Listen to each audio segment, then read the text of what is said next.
Comment vous ne connaissez pas ce roman de Mary Higgins Clark? Pourtant, même Denise Bombardier le mentionne dans le premier tome de son autobiographie. Ce n'est pas un garage chez Mayol, publié chez Léméac.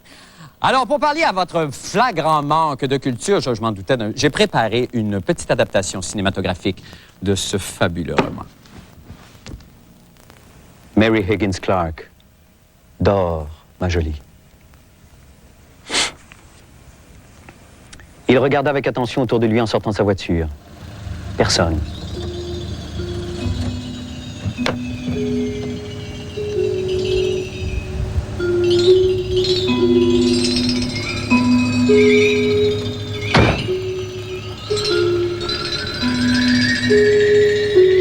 La neige s'entassait en congère. Elle effacerait ses traces après son départ, ferait disparaître toute indication de l'endroit où il allait mettre le corps. Dors, ma jolie. Dors, ma jolie. En vie, Ethel était une fausse maigre. Il essaya de soulever le sac sur son épaule, mais perverse dans la mort comme dans la vie, Ethel était déjà en proie à la rigidité cadavérique. Son corps refusait de prendre une forme maniable. Dors, ma jolie. Il suivit soigneusement le plan qu'il avait mis au point. Il se rendit à la pharmacie du coin et, toussant comme un malheureux, demanda au pharmacien « Est-ce que je pourrais avoir un médicament sans ordonnance? »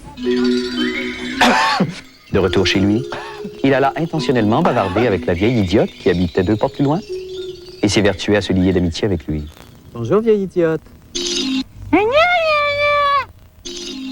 Vous prenez du soleil?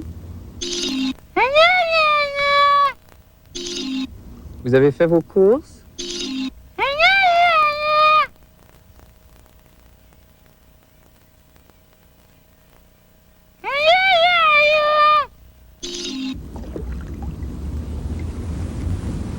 Dors, ma jolie. Il revit en esprit chaque instant des heures qui s'étaient écoulées depuis le moment où il avait pénétré dans l'appartement d'Ethel, la veille au soir, et écouté ses sarcasmes, ses railleries, ses menaces. Puis elle avait compris. Le poignard ancien qu'il avait pris sur son bureau.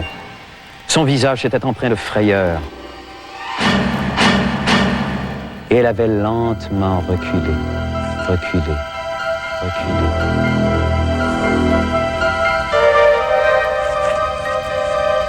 Reculé, reculé, reculé, reculé, reculé.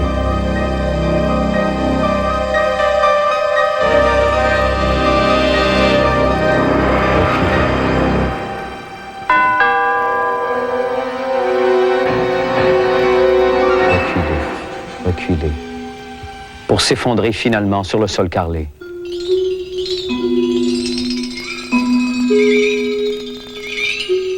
Dors, ma jolie. Il s'était ensuite déshabillé, ne gardant que ses sous-vêtements, et avait enfilé des gants. Maintenant, tout en avalant une gorgée de bourbon, il revoyait la façon dont il avait choisi les vêtements dans sa penderie, dont il lui avait ôté sa robe d'intérieur ensanglantée et rentré de force les pieds dans des escarpins.